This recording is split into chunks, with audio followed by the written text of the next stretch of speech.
Today's जी के programme में आपका स्वागत है। सबसे पहले अभ्यास प्रश्न देखते हैं। किस मंत्रालय ने बच्चों, व्यक्तियों और संस्थानों से वर्ष 2021 के लिए प्रधानमंत्री बाल पुरस्कार के नामांकन आमंत्रित किए हैं? ग्रामीण विकास मंत्रालय, महिला और बाल विकास मंत्रालय, श्रम एवं रोजगार मंत्रालय या फिर सामाजिक न्याय एवं सशक्तिकरण मंत्रालय? सही जवाब है इसका ऑप्शन बी, महिला और बाल विकास मंत्रालय। महिला और बाल विकास मंत्रालय ने बच्चों, व्यक्तियों और संस्थानों से प्रधानमंत्री बाल पुरस्कार 2021 के लिए नामांकन आमंत्रित किए हैं। प्रधानमंत्री राष्ट्रीय बाल पुरस्कार की स्थापना देश के मेधावी बच्चों, व्यक्तियों और संस्थानों को सम्मानित करने के लिए की गई थी। ये पुरस्कार 2 श्रेणियों, बाल शक्ति पुरस्कार और बाल कल्याण पुरस्कार के तहत दिए जाते हैं। बाल शक्ति पुरस्कार का उद्देश्य उन बच्चों को सम्मान देना है जिन्होंने नवाचार, खेल, कला और संस्कृति, सामाजिक सेवा और बहादुरी सहित विभिन्न क्षेत्रों में असाधारण उपलब्धि हासिल की है। तो इस तरह इस प्रश्न का सही जवाब है ऑप्शन बी।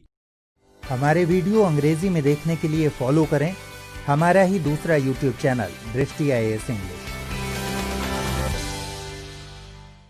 हाल ही में केंद्र सरकार ने देश के किस क्षेत्र में 3 बांस क्लस्टर विकसित करने की योजना बनाई है? केरल, असम, गुजरात या फिर जम्मू कश्मीर? सही जवाब है इसका ऑप्शन डी, जम्मू कश्मीर। केंद्रीय मंत्री जितेंद्र सिंह ने जम्मू, कटरा और सांबा क्षेत्र में बांस क्लस्टर विकसित करने की योजना बनाई है। इसका प्रमुख उद्देश्य उस क्षेत्र के लगभग 25,000 लोगों को प्रत्यक्ष रोजगार प्रदान करना है। केंद्रीय मंत्री ने कहा कि इस क्षेत्र में 3 मेगा बांस क्लस्टर, 1 बांस प्रौद्योगिकी पार्क और 1 बांस प्रशिक्षण केंद्र होगा। तो इस तरह इस प्रश्न का सही उत्तर है ऑप्शन डी। अगला सवाल है, हाल ही में संपन्न शतरंज ओलंपियाड में किन 2 देशों को संयुक्त रूप से विजेता घोषित किया गया है? अमेरिका, कनाडा, रूस, जापान, भारत, जापान या फिर भारत, रूस? सही जवाब है इसका ऑप्शन डी, भारत, रूस। भारत और रूस को फेडे शतरंज ओलंपियाड के संयुक्त विजेता के रूप में घोषित किया गया। दूसरे दौर में कनेक्शन टूटने के कारण निहाल सरीन और दिव्या देशमुख खेल से अलग हो गए। पहली बार इस ओलंपियाड को ऑनलाइन आयोजित किया गया। इस ऑनलाइन टूर्नामेंट में 163 देशों ने हिस्सा लिया था। तो इस तरह इस प्रश्न का सही जवाब है ऑप्शन डी।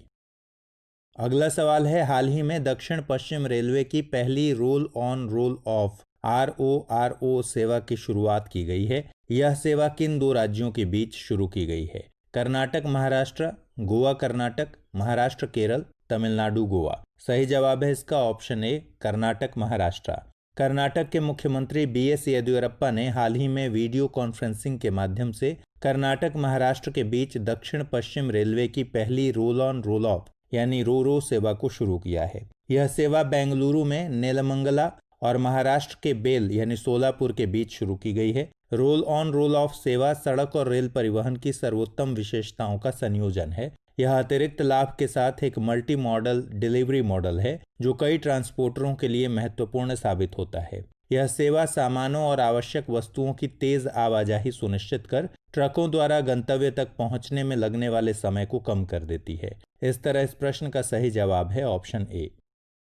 अगला सवाल है, प्रधानमंत्री नरेंद्र मोदी ने हाल ही में रानी लक्ष्मीबाई केंद्रीय कृषि विश्वविद्यालय के कॉलेज और प्रशासन भवनों का उद्घाटन किया। यह कहाँ स्थित है? ओरछा, झांसी, पटना या फिर जबलपुर? सही जवाब है इसका ऑप्शन बी, झांसी। प्रधानमंत्री श्री नरेंद्र मोदी द्वारा रानी लक्ष्मीबाई सेंट्रल एग्रीकल्चर यूनिवर्सिटी के नवनिर्मित भवन का उद्घाटन किया गया है। विश्वविद्यालय झांसी में स्थित है। यह बुंदेलखंड क्षेत्र का एक बेहतर संस्थान है। भारत सरकार द्वारा इसे वर्ष 2014 में रानी लक्ष्मीबाई केंद्रीय कृषि विश्वविद्यालय अधिनियम 2014 के माध्यम से स्थापित किया गया था। यह विश्वविद्यालय कृषि, बागवानी और वानिकी में स्नातक और स्नातकोत्तर डिग्री प्रदान करता है। अब तक विश्वविद्यालय का शैक्षणिक और आधिकारिक कार्य Indian grassland and फोर्डर research institute Jhansi के भवन में किया जाता था। तो इस तरह इस प्रश्न का सही जवाब है ऑप्शन बी। अगला सवाल है, निम्नलिखित में से किस देश द्वारा भारतीय डॉक्टर द्वारकानाथ कोटनिस की कांस्य प्रतिमा स्थापित की जाएगी? अमेरिका, जापान, चीन या फिर मलेशिया? सही जवाब है इसका ऑप्शन सी, चीन। चीन में भारतीय डॉक्टर द्वारकानाथ कोटनिस को सम्मानित करने के लिए उनकी कांस्य प्रतिमा स्थापित की जा रही है। चीन में माओ त्से तुंग की अगुवाई में चीनी क्रांति के दौरान उनके योगदान के लिए सराहना की जाती है। डॉक्टर कोटनिस द्वितीय विश्व युद्ध के दौरान चीन की मदद करने के लिए भारतीय राष्ट्रीय कांग्रेस द्वारा भेजी गई चिकित्सा टीम के एक हिस्सा थे। बाद में वो चीन की कम्युनिस्ट पार्टी में शामिल हो गए थे। इस तरह इस प्रश्न का सही जवाब है ऑप्शन सी। अगला सवाल है, मानव शरीर में वृक्क यानी किडनी का संबंध किससे है? पोषण, श्वसन, उत्सर्जन या फिर परिवहन? सही जवाब है इसका ऑप्शन सी, उत्सर्जन। वह जैव प्रक्रम जिसमें हार्मफुल मेटाबॉलिक वेस्टेज का निष्कासन होता है उत्सर्जन कहलाता है। मानव के उत्सर्जन तंत्र में एक जोड़ी किडनी, एक यूरिनरी ब्लैडर और एक यूरेथ्रा होता है। उदर यानी एब्डोमेन में स्थित किडनी रीढ़ की हड्डी के दोनों ओर स्थित होती है। इस तरह इस प्रश्न का सही जवाब है ऑप्शन सी।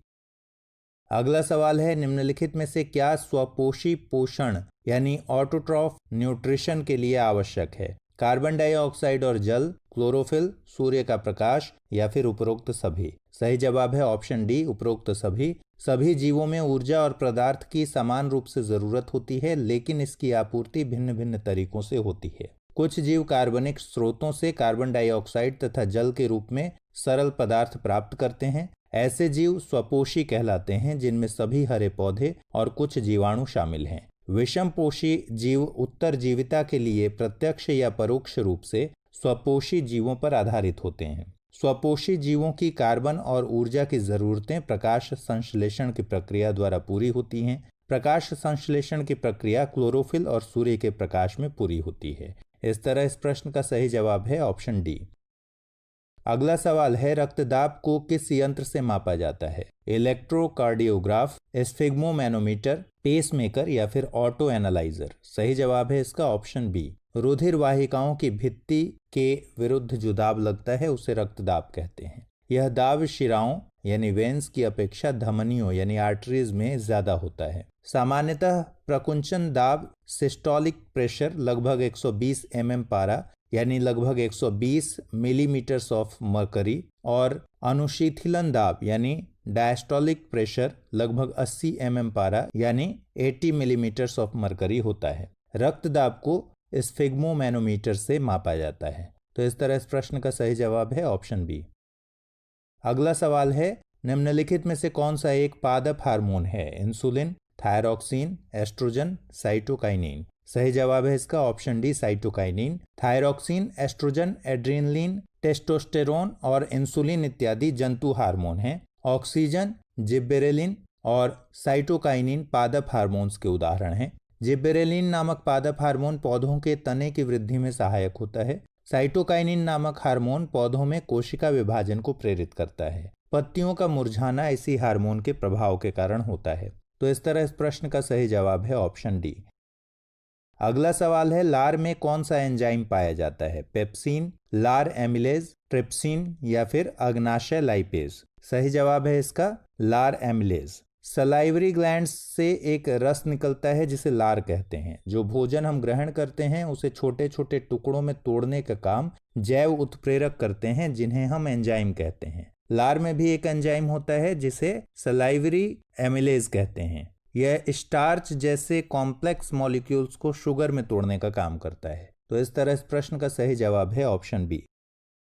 आइए अब अभ्यास प्रश्न देखते हैं। हाल ही में संपन्न हुए 19वें दरबारी सेठ मेमोरियल व्याख्यान को किसने आयोजित किया था? नीति आयोग, टेरी, इसरो या फिर DRDO? इस सवाल का जवाब आप कमेंट बॉक्स में दीजिए। अगले एपिसोड में फिर आपसे मुलाकात होगी। तब तक ख्याल रखिए। Good bye.